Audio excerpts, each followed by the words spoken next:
What is this an equality issue where same one size fits all just as long as everybody gets the same stuff?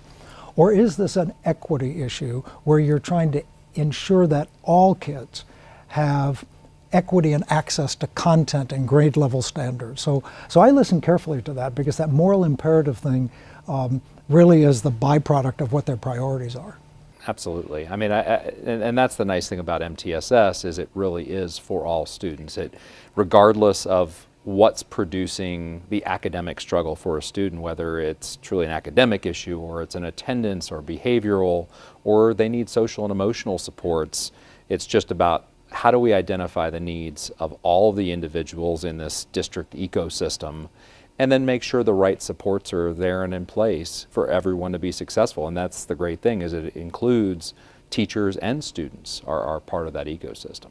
One of my big readiness questions is has the school district really considered the fact that they have to be ready to focus their energies on Tier 1? And if they're just thinking that MTSS is to fix their struggling students or what have you, it doesn't work very well that way, because all of the students who are struggling had to be struggling first in Tier 1. And I use an example. I work with many districts where maybe 40 or 50% of the kids are not proficient. And we know that in most school districts, about 80% of the staff is tied to that Tier 1, classroom teachers.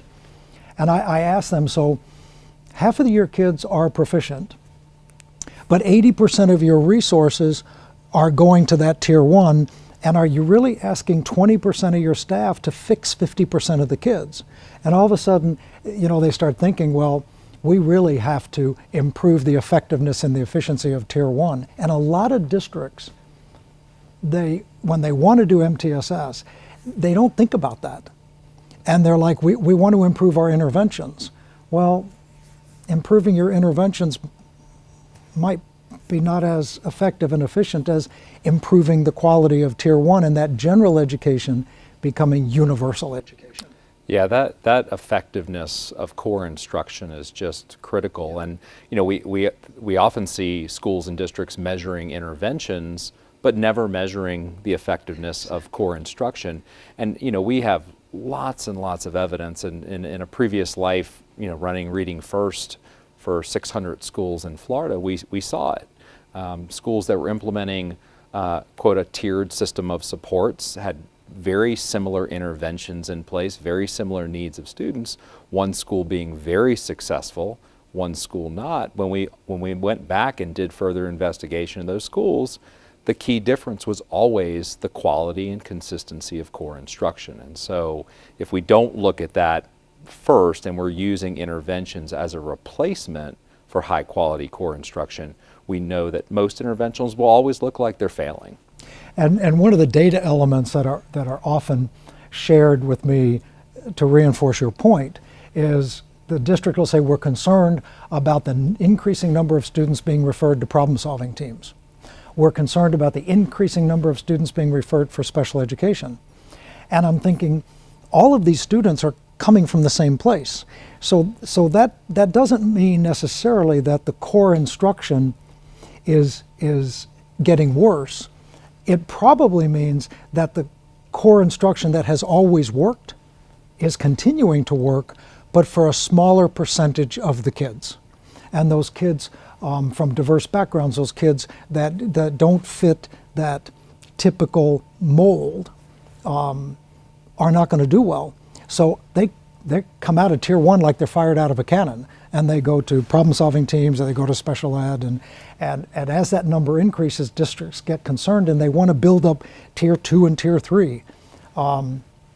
There'll never be enough resources for Tier 2 and Tier 3 to take care of all the kids that Tier 1 is not working for without looking at Tier 1 first. Absolutely. And I think that's where we can involve multiple folks from the district. I was down in South Florida a couple of months ago working with chief financial officers, and obviously they're very concerned about the cost of instruction, the cost of interventions.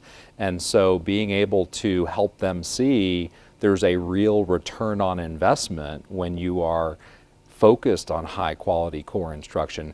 One of the challenges that we focused on with those teams was really the idea of you have to have a way to evaluate that effectiveness and make sure those metrics are in place and regularly used. And sometimes there's some sacred cows that you may have to eliminate to put the right kinds of supports in place to make sure every student can be successful. Well, I know that people ask, what is MTSS? Is it just for struggling kids, or is it just for certain things in our district? And back to your point, the answer is no.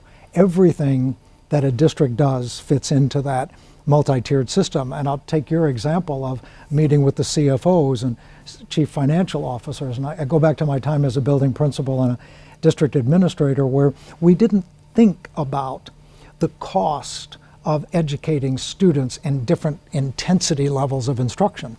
And so I will ask a chief financial officer, how much does it cost you to educate a student who is in general education and that's the only service they're getting? That tends to be maybe a little bit less than the per capita cost overall. I said, well, what does that cost go up if they go to tier 2 or tier 3? Or they go to specially designed instruction and special ed? And they don't know. And to me, if you're doing a multi-tiered system of supports, you know how much it costs to educate kids at each level. And when building principals understand that when tier 1 is not being as effective as it could be, and kids are readily being referred to those higher tiers, there's a cost factor to that. It costs more to educate those kids. It's much more cost effective to get as many as you can in that universal mode. Yeah, and I think the idea that MTSS is a structure that really can be used at any level of the organization, right? So it's how we differentiate supports at the school level, even. And there's sometimes been a mindset that we have to keep everything equal in terms of supports that are being offered to schools. And obviously MTSS can help us really differentiate based on the differing needs of schools, of teachers, and of course of students as we move through that process. Well, what's interesting too is that from an instructional standpoint, virtually everything we do in tier 2 or tier 3 can be done in tier 1, some version of it.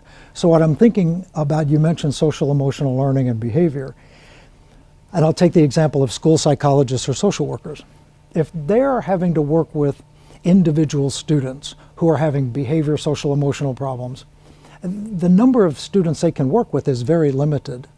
But if those same resources are used to help implement school-wide positive behavior supports or youth mental health first aid concepts for general education teachers, then they're increasing the capacity of all of those teachers to address those problems. And kids who are at risk for those issues don't have to get in line to see a school psychologist or a social worker, when what's happening throughout that school is helping those kids be able to have their needs met without waiting in line for one of these rare people in a school.